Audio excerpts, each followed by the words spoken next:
Marami pong sinabi sila sa kanya sa kakayahan ni VP Sara na maging katulad ng kanyang tatay.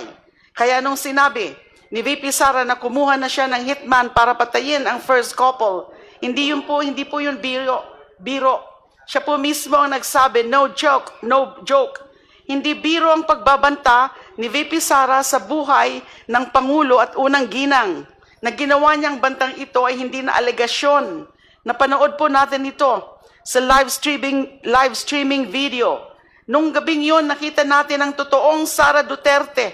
Nanlilisik ang mata, halos bumula ang bibig, at lumabas ang dugo sa tenga dahil tila ba sasabog na ang kanyang ulo sa galit dahil sa pag-detain sa kanyang chief of staff dito mismo sa loob ng batasan.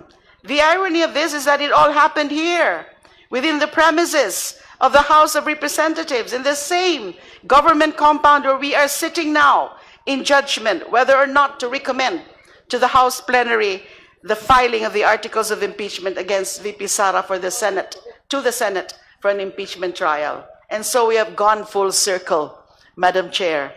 Sa haba-haba ng prosesyon na nag-umpisa sa opisina ni Kong Paulo Duterte nung gabi, noong November 23, 2024, bumalik tayo ngayon para dinggin ang krimen at impeachable offense na naganap malapit lamang sa bulwagan na ito.